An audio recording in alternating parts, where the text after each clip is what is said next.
didn't have it last week with the lectureship, but those who came to the lectureship, I hope you really benefited from being there. I think you probably did. It was very good to have Brother Jack Evans speaking there. We're continuing in Daniel chapter 2. This is an absolutely remarkable book. I love this book. It's so powerful, and it's very, very symbolic, and the fulfillment is there, and it's expressed in so many different ways. There's so many different literary techniques that are used throughout the book, and it switches from one to the other, and it doesn't even keep an exact timeline. It'll go back a little bit back and forth.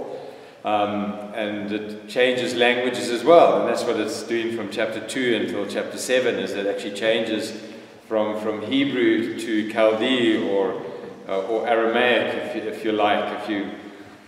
If you buy a Hebrew dictionary, generally the best one to get is a Hebrew Chaldee dictionary, if you study Hebrew, not just a Hebrew one.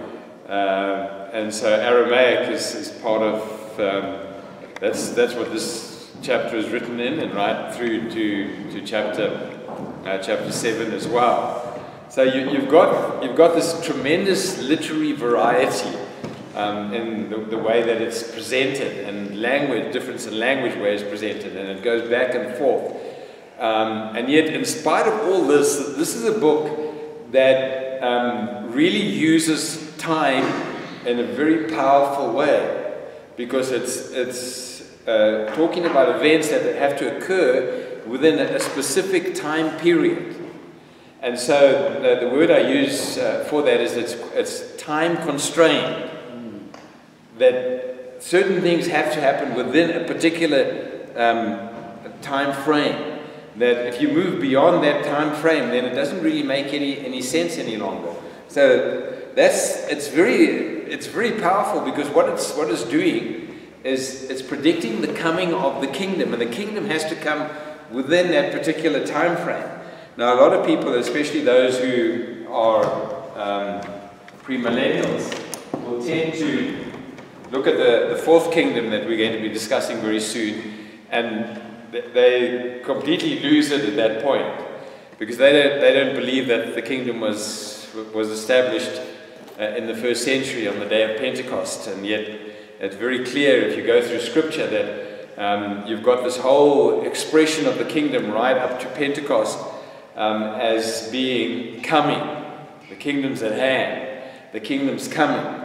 And it's there in the Gospels right up to the day of Pentecost. And yet from Pentecost onwards, it's spoken of as being in existence. And yet a lot of people are still waiting for the kingdom to be established, and they think Christ is going to come in his second coming and establish a kingdom in physical Jerusalem, and he's going to reign there for 1,000 years.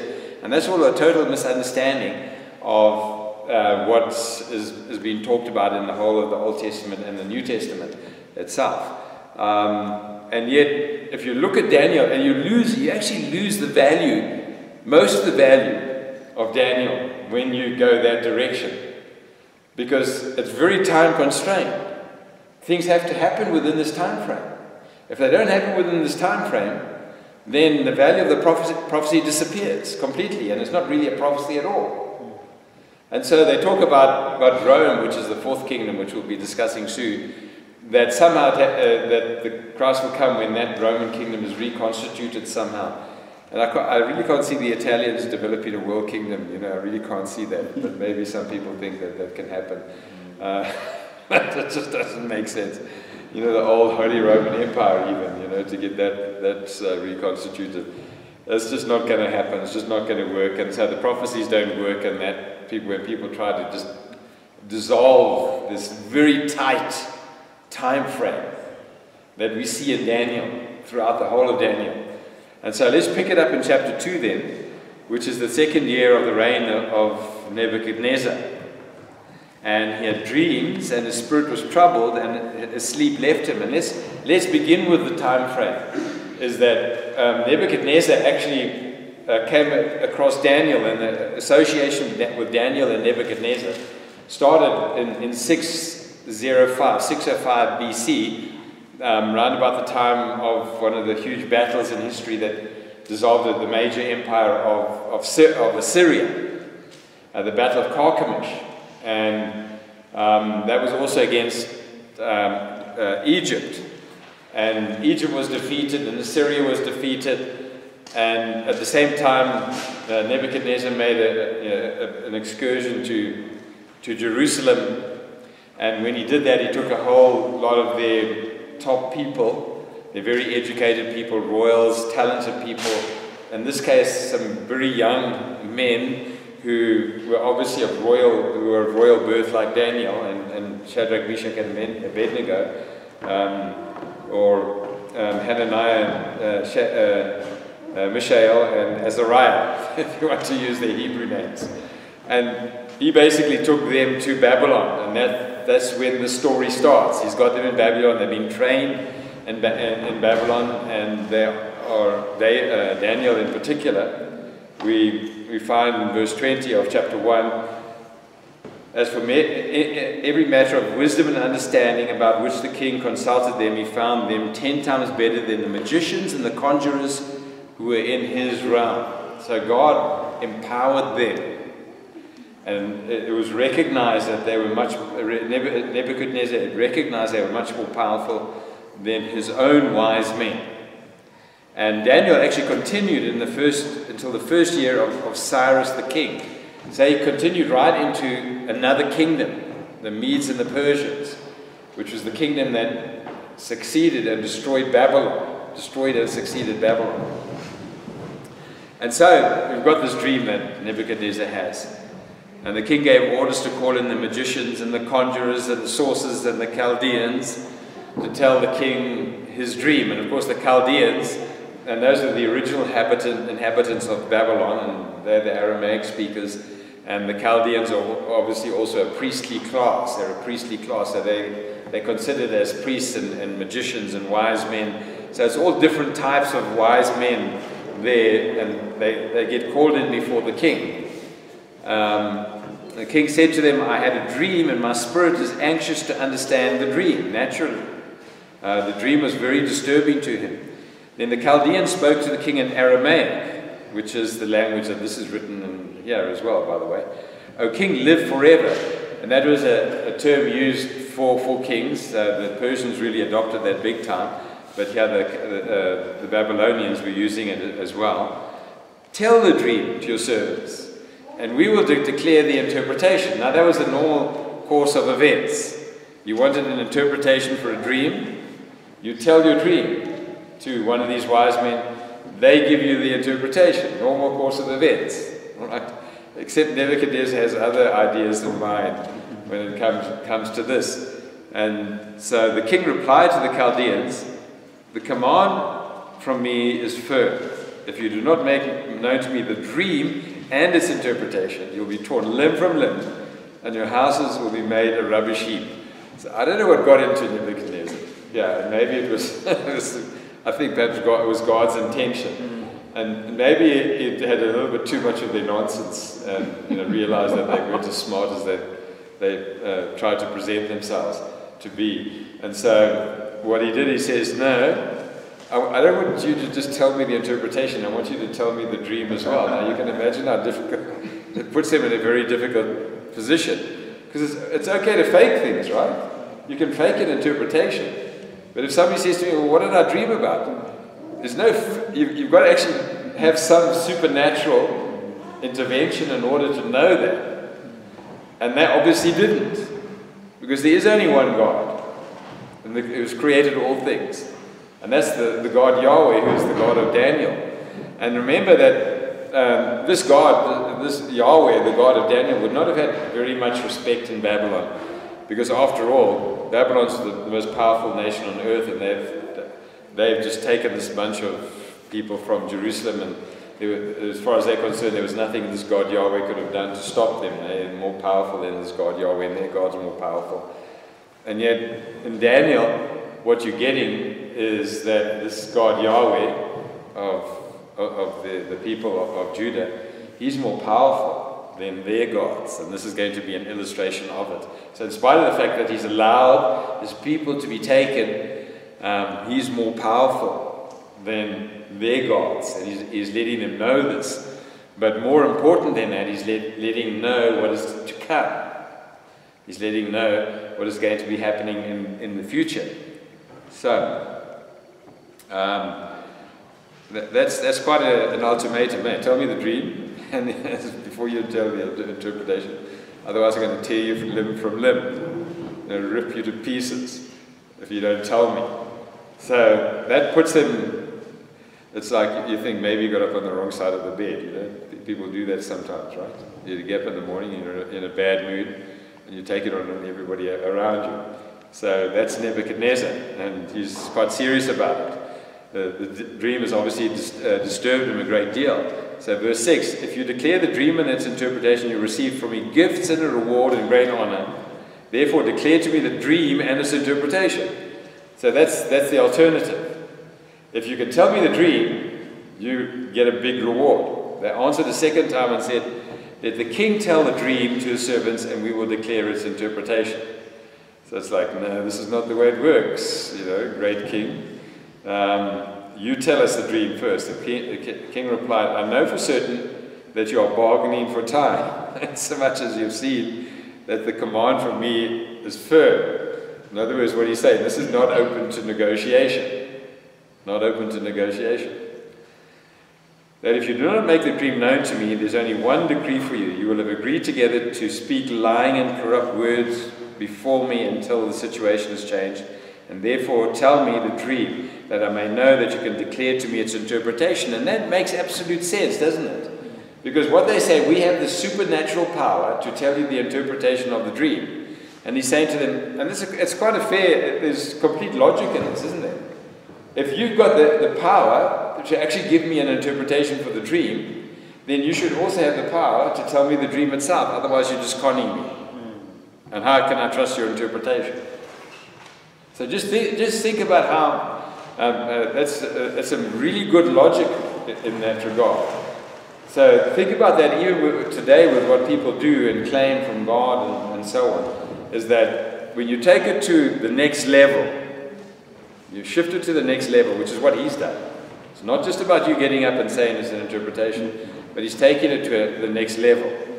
It's like, on one occasion, Manuel de Oliveira went to a church that was speaking in tongues and so on, and he got up and he quoted, he's in Hebrew, he quoted, I think it was Genesis 1, or a lot of Genesis 1, and somebody else got up and started to just give any old interpretation about it, which had no relation to what he'd actually said, but he'd actually spoken in Hebrew.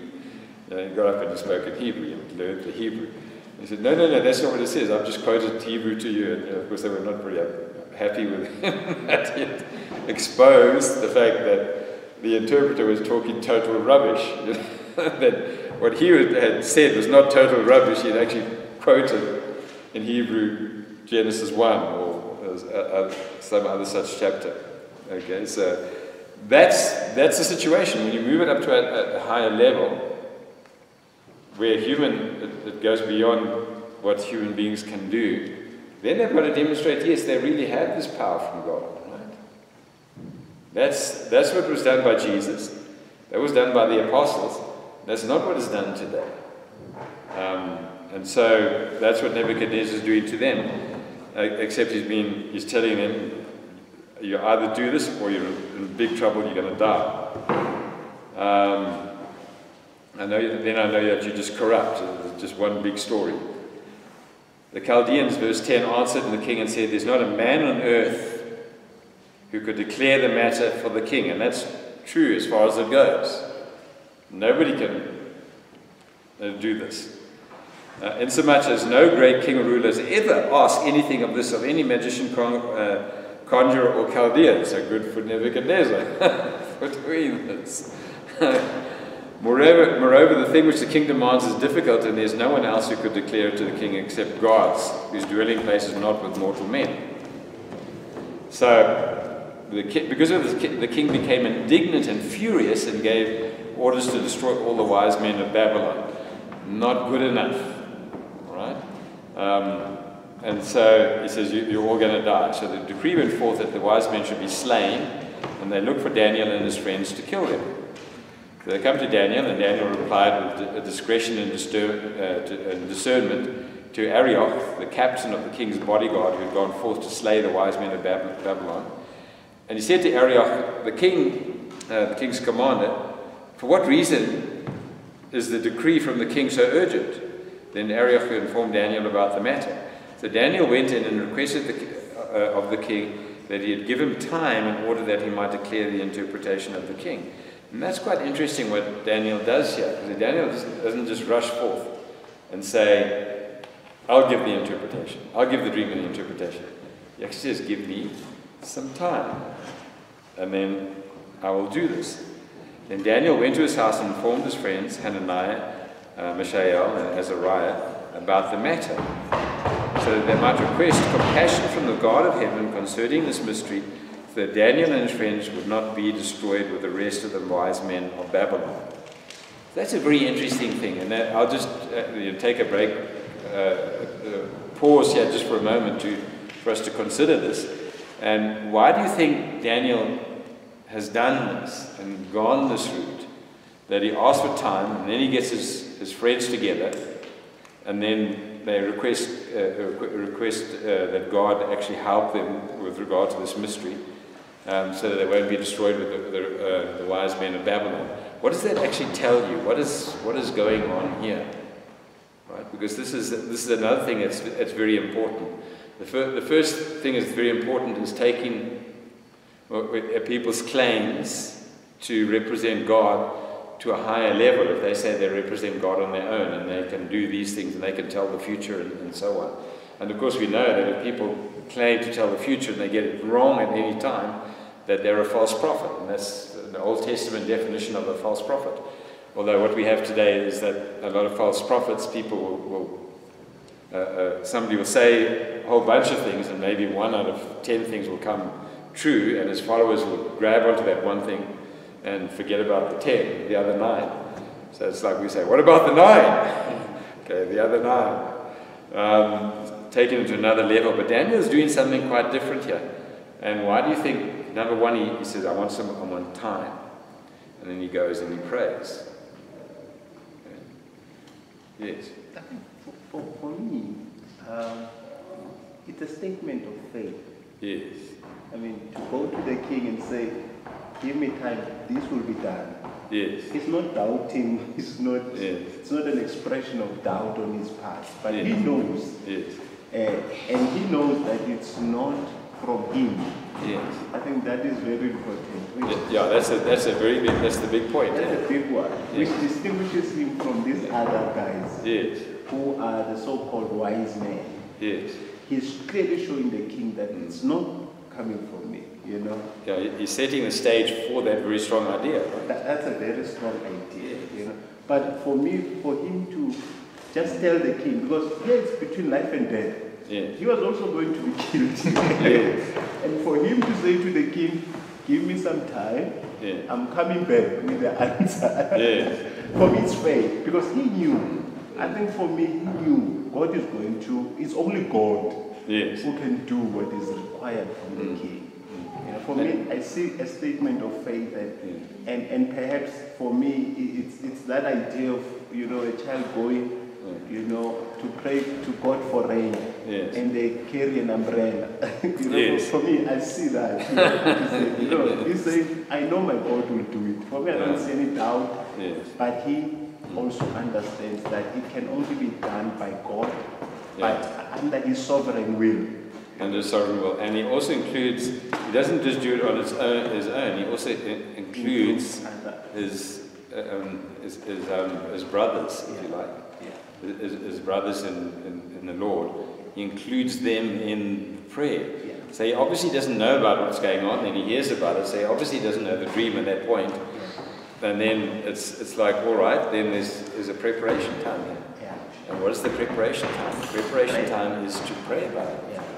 And that's probably a very good lesson for us as well in the decisions that we make in life, is that, you know, and even in critical times, even in times of crisis, is what do? Do you just make a very quick decision, and maybe the wrong decision, and it might be a crisis period, or do you back off a little bit and do you pray? And do you also include others who are spiritually minded to pray with you in order that you might make the right decision? So there's this giving some space even in time of crisis in order to figure out what is the best way forward with prayer and meditation. So I think it's a very important lesson, but it's the beginning of this idea that it's not about Daniel himself, and very often that's what we have in the world today. It's about the man, So he's the main man. He's the one that everybody thinks is so great. He's the great preacher. He's the great prophet. He's the great apostle. He's the great bishop or whatever. And what Daniel is very clearly demonstrating here, and it's not just here, it's throughout this whole thing, is that it's not about me, it's not about him. He's making it about the Lord. That's the big deal. So it's a wonderful lesson for us to have, because this is a crisis time. It's like, okay, I'm come to arrest you, we're going to take you and kill you. It's like, what? What have I done? No, it's just a decree that applies to everybody. And a decree like that, is a major thing. So he's in big trouble. His brothers are in big trouble, not physical brothers, obviously, just brothers, his Jewish brothers. They're all in big trouble, and so they go and pray. And then, verse 19, then the mystery was revealed to Daniel in the night vision. Then Daniel blessed the God of heaven. Daniel said, let the name of God be blessed forever and ever, for wisdom and power belong to him. And this is what we recognize, don't we? Where do we actually get real wisdom from? We get it from God's word. It is he who changes the times and the epochs. And to me, there's extra value in this prayer in the very fact of what I've been telling you already. And Daniel recognizes it, because he now knows the dream. And that this is something that's constrained by time. That these are events that have to do with bringing powers into place and removing other powers. And then the greatest power, the kingdom, bringing that into place. So the whole prayer revolves around this very idea, which is so important to the book of Daniel, that it's all about time, that this is going to happen over a specific period of time, that it's this huge, looking forward to this huge, to changes over hundreds of years of empires. That one empire is there, you're replaced by one, and then the next one, and then the next one, and then finally it's going to be the actual kingdom itself that's going to be established. So this is what the prayer is about. And he said, he changes the times and the epochs. He removes kings and establishes kings. He gives wisdom to wise men and knowledge to men of understanding. It is he who reveals profound and the hidden things. And we know that as preachers as well, even with regard to the word, Brother Tarver, don't we? That when we're studying the word, you get this insight to the word, and it's not your brilliance, by the way. This is, but God has written the word to be understood. So when you understand it, it's like the light goes on. It's like, wow, And those moments are beautiful when you actually understand a deeper insight into Scripture. It's a beautiful thing. But it's not you. It's the Word. It's God's power. He's revealed these things. He knows what is in the darkness, and the light dwells with him. To you, O God of my fathers, I give thanks and praise, for you have given me wisdom and power. Even now you have made known to me what was requested of you, for you have made known to us the king's matter. Okay, so for him and his friends at least, the problem is solved. Right? They're not going to die because he knows. Therefore, Daniel went into Arioch, who the king had appointed to destroy the wise men of Babylon. He went and spoke to him as follows: do not destroy the wise men of Babylon. Isn't that nice of him, if you think about it? Because he doesn't say, well, destroy all of them and just leave the four of us. Okay. He actually lets them off the hook. They're not grateful for this, by the way, and people are very often not.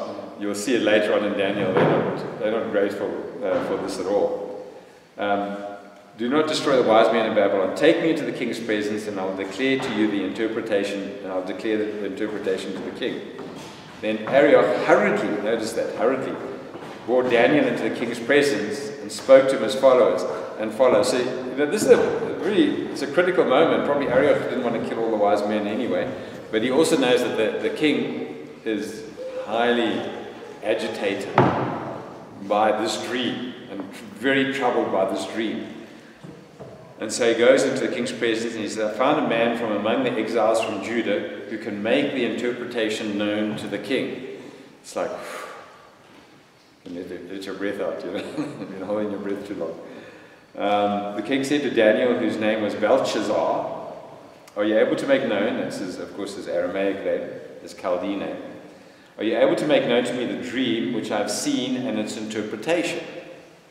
Okay, so he's laying it out there.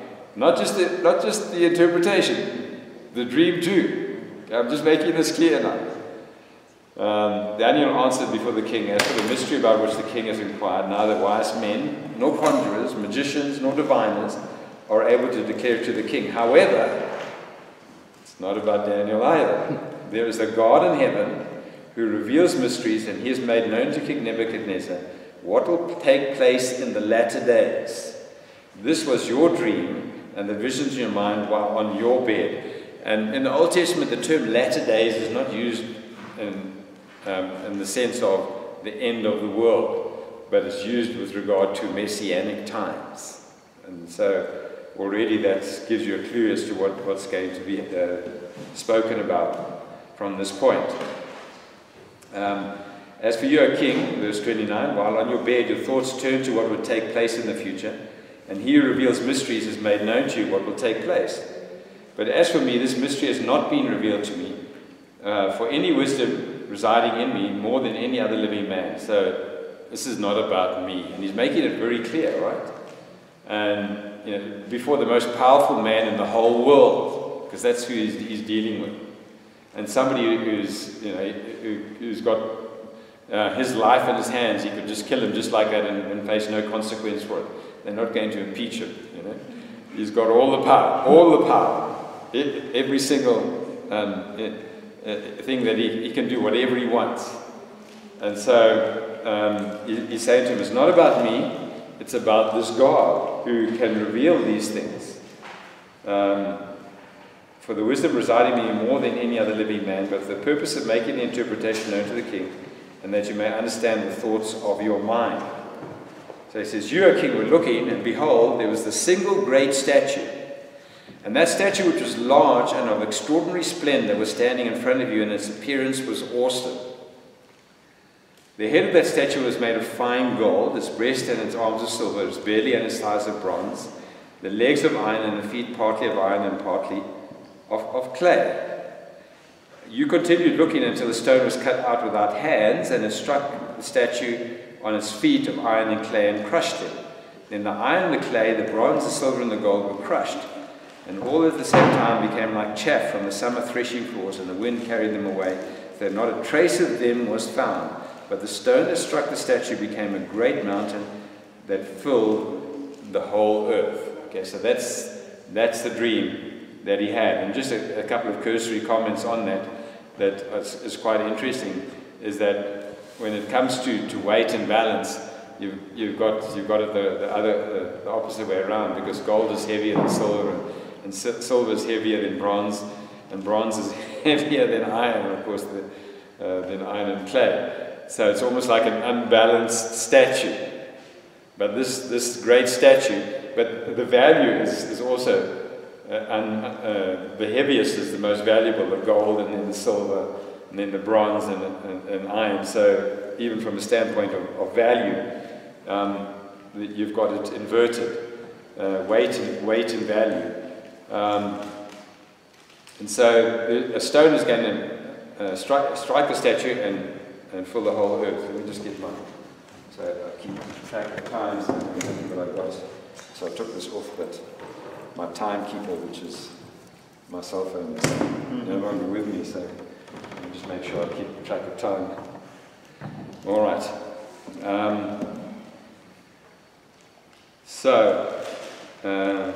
This was the dream. Now we will tell you its interpretation before the king.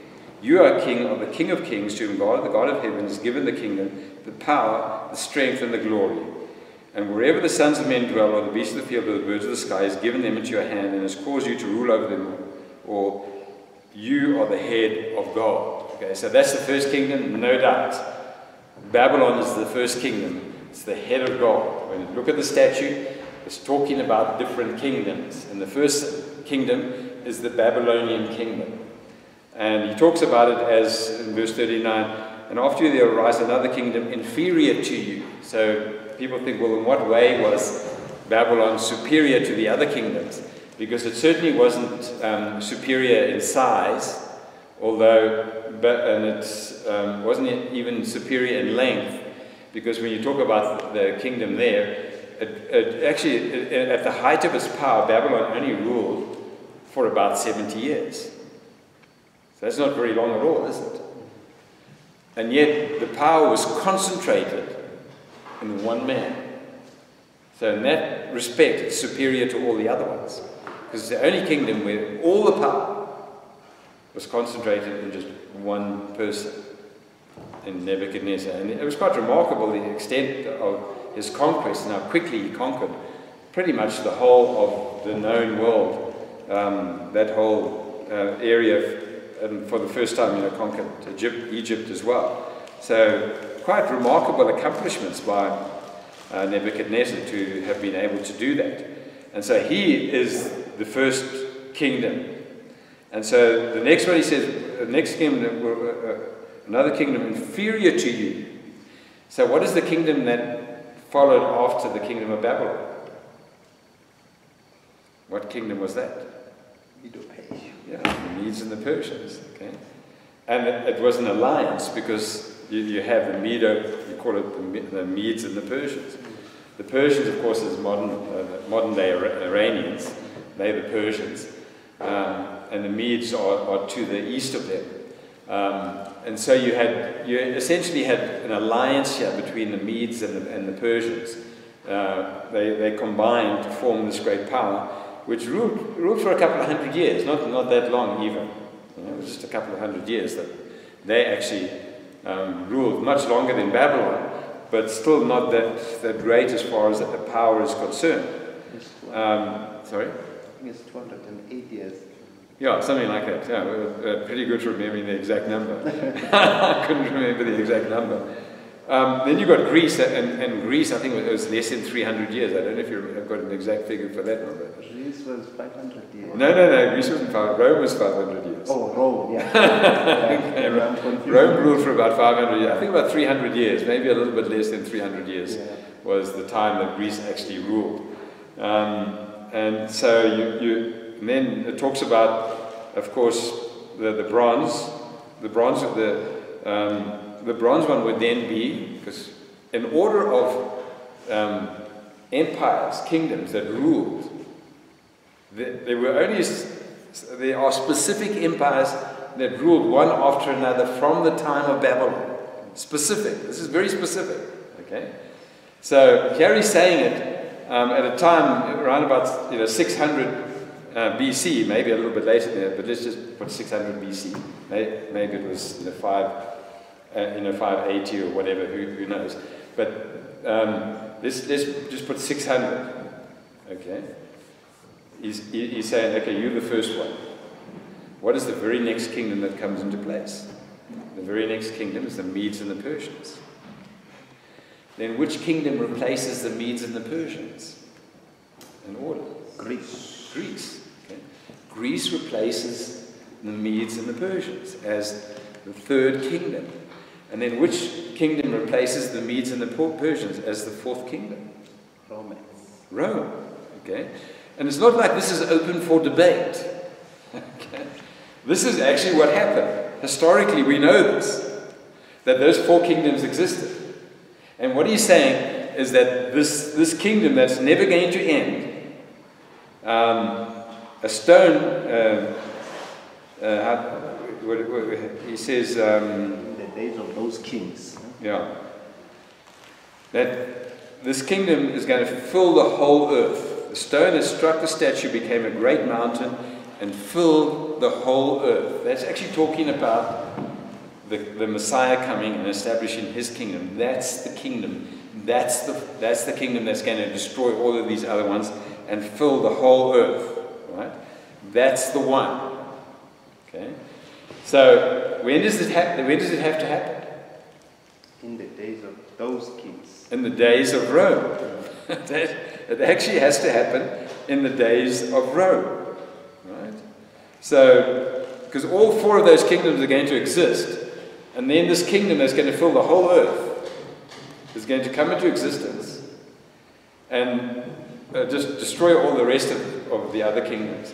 But from a time frame, and this is the first very important point, from a time frame, it has to happen when Rome was the world power. And so the time frame is very constrained.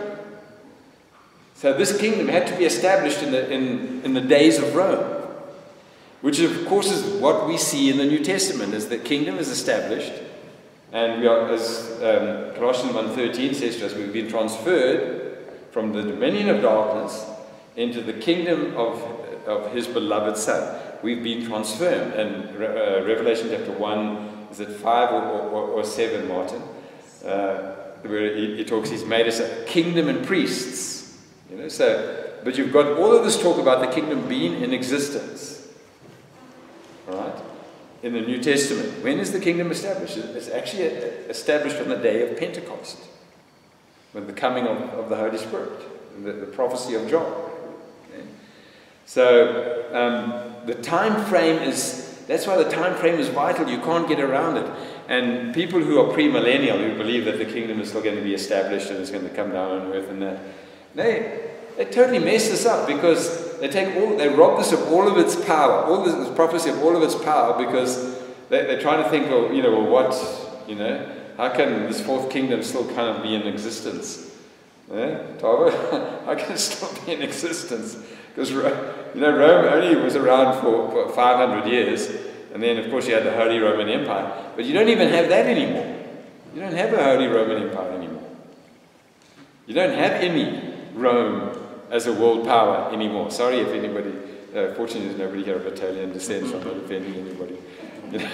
So, I'm not of Italian descent either, so I don't care. But the fact is that Italy is not a world power anymore. Sorry to disillusion anybody who thought that maybe they were. But it had to happen when Rome was a thing. Okay, within that 500-year period. So it's very constrained. And what happened then? The Messiah came, right? And is he ruling now or not? He's seated at the right hand of God. What does that mean? Is Christ king or not? Or is he a king without a kingdom, brother? Is Christ king without a kingdom? That doesn't make sense, does it? Really, when you think about it and put it all together, it doesn't make sense. Yes. I think even Christ himself told those that he was teaching that this kingdom will come when you are still alive. Yes, Mark 9 chapter 1. Mark 9 chapter 1, it says, very verily I say unto you. So did everybody get that scripture, Mark 9:1? That's what you're reading now. Yes. Yes. And he said unto them, verily I say unto you, there are some here of them that stand by, whom shall in no wise taste of death, till they see the kingdom of God come with power. And the question is, when Christ was saying these words, which kingdom was ruling? Yes. It was Rome. And he said, the kingdom come with power. With power. Yes. Some of you who are still here will experience it. Yes.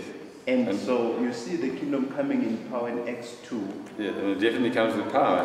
Power in Acts 2. And Jesus even tells his disciples, because they haven't figured it out either. No. And they say, when is the kingdom? And he says, just stick around. Yes. And very also important to that is understanding that Christ also said himself that this particular kingdom, no gates of Hades will then destroy it. Yes. In the book of Matthew. Yes, exactly. All right. And this is to go back to verse 34. This is a very important part of it, which helps you realize that this is the kingdom of God that has been spoken about. Because in verse 34 it says, you continued looking until the stone was cut out without hands.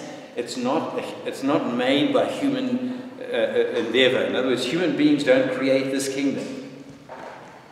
It's not made by human beings, but it's made without hands. In other words, it's made by God. The stone, it says in verse 34, was cut out without hands. So in other words, it was specifically made, cut out, but not by human beings, by God himself. So if it's without hands, it's by God himself. He's the one who's made it. And it struck the statue on his feet of iron and clay and crushed them. Okay?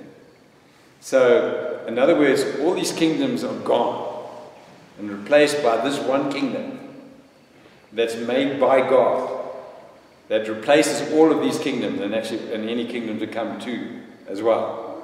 None of these kingdoms can survive. Kingdoms just come and go. But not this one, because it carries on in verse 35, in the latter part of it. But the stone that struck the statue became a great mountain and filled the whole earth. Okay? And those terms, the idea of a rock and a stone is a representation of God anyway. And even the mountain is a representation of God's mountain, right? And in this case, Mount Zion, spiritual Zion. Okay? So it's not made by human hands, it's spiritual Zion, which we see in Hebrews chapter 12, which we get into as well on Sunday morning as well, with regard to that. And so that's the whole thing. So as I say, it's very constrained with regard to time. And it talks about Rome in verse 14. Let me just see where I am. Then there will be a fourth kingdom, as strong as iron, insomuch as iron crushes and shatters all things. So that like iron that breaks in pieces, it will crush and break all these in pieces. That's a very good description of Rome, by the way, because of all these kingdoms, Rome was the most ruthless of all of the kingdoms. And they were a pretty ruthless kingdom. Babylon was pretty ruthless. But of all of them, Rome did not put up with dissension. They would utterly destroy peoples and nations. Okay? They did that with many. They did that with the Jews. They were the ones who destroyed Jerusalem. They were the ones who took the Jews right out of Judea and renamed it into Palestine, which is still called today. It's not, that whole area is called Palestine. That's the Romans. They did that. They even did it to the Celts. Part of my ancestry is Celtic. And the Celts and the Romans, they fought each other for hundreds of years, and eventually the Romans just utterly destroyed them, and consigned them to parts of, to Wales and Scotland and Ireland, they dominated, at one point the Celts dominated the whole of Europe. The Romans just sorted them out, just dealt with it. As we might say today.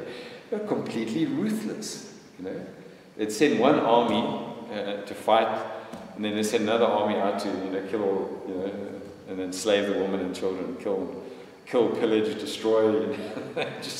The Romans were completely ruthless, and they crushed all opposition. That's why in the first century you had the Pax Romana. What was that? The Roman peace. Why? They crushed every opposition. They just destroyed every opposition that they had. Okay. So that's how powerful. What was it? It was a very good description of Rome. And some of you might even have in your Bibles, you'll have interpretation Babylon, First Kingdom, Medo, Persian, and Greece, Rome. Have you got that in your Bibles? Any of you? I've got it in my Bible. But anyway, then there'll be a fourth, then verse 41. And in that you saw the feet and the toes, partly of potter's clay, partly of iron. It shall be a divided kingdom. But it will have in it the toughness of iron, insomuch as you saw iron, mixed with common clay. And so the whole idea there is Rome. Yeah, Rome was very exceptionally powerful and ruthless in that, but it was also inherently structurally weak in the way that it was designed, and it was always going back, a republic or ruled by Caesars, and so you had this inherent weakness even in its leadership structure and its moral structure. It had tremendous weakness, and ultimately it even outsourced its military, which, if you outsource your military, you really are lost. And that helped its ultimate downfall with regard to the barbarians, because a huge part of the Roman legions, but when the barbarians actually destroyed Rome, a huge part of the Roman legions were made up of barbarians. So they outsourced their military. So when the barbarians attacked, a lot of these legions actually joined in with the barbarians and turned against Rome. So Rome was done. So it had inherent structural weaknesses in it throughout the entirety of its rule. And so it made it strong and weak at the same time. So it's a very interesting description of Rome as far as that is concerned. Okay. So just to finish in verse 43, which just continues that description. And in what you saw, the iron mixed with common clay, they will combine with one another in the seed of men, but they will not adhere to one another, even as iron does not combine with pottery. So it's ultimately it was weak and structurally weak, and it brought about its downfall. Even that it went on for 500 years, which is by no means it's a pretty mean feat to go that long. All right, and so really from 44 and 45 is the end of that, but I've also run out of time. Okay, so leave it right there, and if there's any prayer requests that we have, then we can put that out there right now, this time. Yeah. Yeah, I'd like us to pray for the Mabungas. Yes. Yeah, there was an old man who used to congregate with us, used to come with Sister Lindelani and Brother Mawetu. Yeah. That was Brother Mawetu's father. He passed on last Friday, and he will be buried this coming Saturday. So let's pray for the family and hopefully spread the word to other congregants, Hilltopper, so that they know there's a funeral. He will be buried in Benda. So if you want more information, you can talk to me or talk to Brother Lucky or Brother Benjamin. All right. Brother Todd, could you lead us in prayer?